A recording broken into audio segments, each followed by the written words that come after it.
শনিবার সকাল থেকেই সারি সারি গাড়ির লাইন রাজধানীর ফিলিং স্টেশনগুলোতে। কর্মদিবসের মতো ভোগান্তি না হলেও স্বস্তি নেই গ্যাস নিতে আসা গাড়ি চালকদের। গ্যাস সংকটে বেশিরভাগ ফিলিং স্টেশন বন্ধ থাকায় চাপ বেড়েছে খোলা থাকা স্টেশনগুলোতে। টানা কয়েকদিনের ভোগান্তিতে নাভিশ্বাস উঠেছে গ্যাসের উপর নির্ভরশীল গাড়ি চালকদের। 2 ঘন্টা ধরে সিরিয়াল ধরে আসলাম এখন এই পর্যন্ত, এখন আরো আধা ঘন্টার মতন সময় না। অল্প সময়ের কথা না, 4-5 ঘন্টা অনেক সময়ের ব্যবধান, কাজ কাম হচ্ছে না। এই যে পয়সা আছে 2-2.5 ঘন্টা, এটা আমাদের কষ্ট হচ্ছে, তারপর মালিকেরও তো বাড়ানো খুবই ঝামেলা হচ্ছে। চাহিদার তুলনায় গ্যাস মিলছে একেবারেই কম। সিএনজির চালকরা বলছেন নিয়মিত রোজগার নেমে এসেছে অর্ধেকেরও নিচে। জমার টাকা জোগাড় করতেই হিমশিম অবস্থা তাদের। অন্য সময় যেমন গ্যাসের সুবিধা পেলে আমরা 2,500-3,000 টাকা মারতে পারতাম, কিন্তু এখন ভোগান্তির জন্য ধরো 1,000-1,200 টাকা মারতে পারি। সকাল 8টা বাজে গাড়ি লাগে, বিকাল 4টা বাজে গ্যাস পাইছি, তাও পাইছি মাত্র 90 টাকার গ্যাস।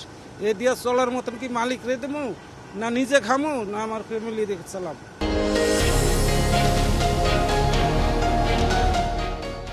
গ্যাস নিয়ে যদি আমরা মালিকের জমা না উঠাইতে পারি, আমরা খাবো কি? অথবা আমাদের বাড়ি ফ্যামিলি আছে, ফ্যামিলি নিয়ে চলার মতো আমাদের কোনো সময় অনেক কষ্ট হয়। অবিলম্বে সংকট সমাধানের দাবি ভুক্তভোগীদের। এটা সরকারের দেখতে হইব যে এরা দুর্ভোগে আছে। আমি তো নতুন সরকার হয়েছি, আমি তো এটা সমাধান করতে হইব দ্রুত। আমরা চাই যে ঠিক আছে, এটা দ্রুতভাবে সমস্যার সমাধান হোক। দ্রুত গ্যাস সরবরাহ স্বাভাবিক করা না গেলে রাজধানীর পরিবহন ব্যবস্থা ও সাধারণ মানুষের দৈনন্দিন চলাচলে নেতিবাচক প্রভাব পড়বে বলে শঙ্কা তাদের। ওয়ালিউল সাকিব, সময় সংবাদ, ঢাকা।